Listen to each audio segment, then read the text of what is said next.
What's up, everyone? Welcome back to the show. So, my Yankee fans, started off from the top. It's a night to forget the Yankees, and one to remember the Minnesota Twins under the lights at Target Field. The Twins played the role of spoiler to perfection, blanketing the Bronx Bombers 7-0 statement shutout that combined dominant pitching, timely hitting, and spectacular defensive gems that fans won't soon forget. From the first pitch, Simeon Woods Richardson had the Yankees off balance. The young right-handed carved through the lineup with poise and power, striking out a career-high 11 batters. Wow. This man was on the tear. Across 6 scoreless innings, the Yankees managed only 2 hits against him. Only 2. Never once advancing a runner past second. Wow. While he was on the mound, every time a New York hitter thought they had him figured out, he came right back with a sharper breaking ball or a high fastball that froze them in place. For the Twins team looking to build for their future, Woods Richardson gave them a glimpse of what that future could look like. And on this night, it was electric. Twins offense gave him the backing he needed. The scoring began in the 3rd inning when Johnny doubled to spark a rally. That set up Austin Martin, who chopped the ground ball that plated the game's first run. It wasn't flashy, but it was the kind of situational hitting Minnesota has often lacked this year. The run gave Wood Richardson an early cushion, and he never looked back. 2 innings later, Brooks Lee put on a show of his own, facing Carlos Rodón, the Yankees' steady veteran. Lee connected a solo home run to right, his 15th of the season. The swing was effortless. The sound off the bat, unmistakable. And like that, just like that, the Twins doubled their lead 2-0. Lee wasn't done. His confidence at the plate carried through the rest of the night, and he began to spark that ignited the blowout inning to come. For most of the game, Rodón was tough. He scattered hits, struck out 7, and limited damage through 6 innings, but baseball can change in an instant. And when he handed the ball to the Yankees bullpen in the 7th, that's when the game truly unraveled.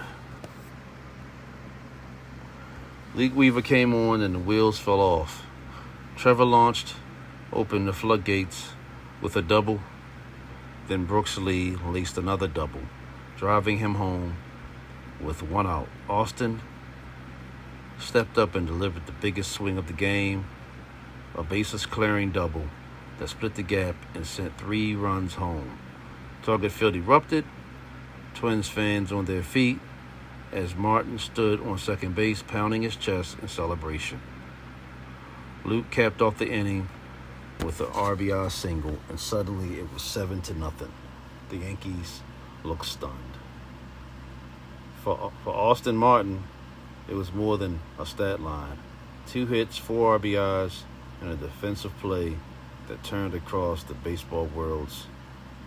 In the 8th inning, the game well in hand, he chased a foul ball down the left field line, leaped into the stands, and tumbled headfirst into the crowd. Somehow, he came up with the ball. It was the kind of fearless highlight reel grab that draws instant comparisons to legends like Derek Jeter's dive into the seats or Kevin Pillar's wall-crashing catches. The crowd gave Martin a standing ovation, and his teammates mobbed him when he returned to the dugout. And the moment sealed the night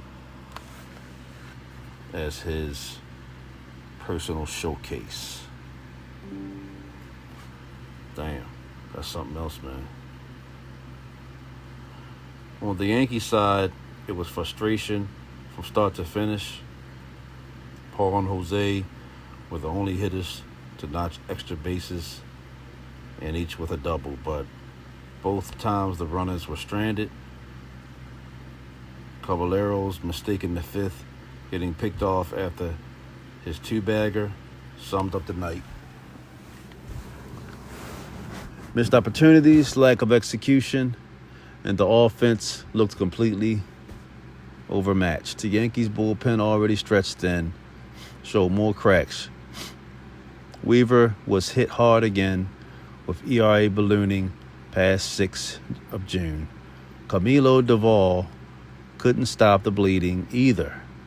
And what he had been competitive to the nothing game entering the last innings spiraled into the lopsided defeat. For Minnesota, the bullpen backed up their starter with 3 flawless frames: Brent Hendrick, Jay Jackson, and Jordan. Each in the game retired the Yankees with little trouble, and together they preserved the shutout. It marked the Twins' first time blanking the Yankees at Target Field. A small but bittersweet franchise history. The standings implications made the results sitting even more for the Yankees. With the loss, the Yankees slipped 83 to 67th record, falling 5 games behind the division-leading Toronto Blue Jays. More importantly, their cushion over Boston in the wild card shrank to a single game. In October, September, playoff chase, every game counts, and the Yankees just dropped two straight. Dang on, man. At a time when momentum is everything. For the Twins, the win didn't change their place in the standings. They're out of the race, 66 record to 84 losses. Wow. But it was a moral booster and reminder that even struggling teams can play a spoiler in September. The crowd celebrating as if they were in the playoff race themselves. The post-game tone told the story for the Minnesota players and fans. Alike highlighted Martin, 4 RBI night, spectacular catch, his defining moments. Woods Richardson, career best strikeout total, cemented his breakout performance. For Yankees manager Aaron Boone, was left with searching for answers, especially with the bullpen that has posted a dreadful 5.5 ERA since the All-Star break. Man, that is something right there, I tell you.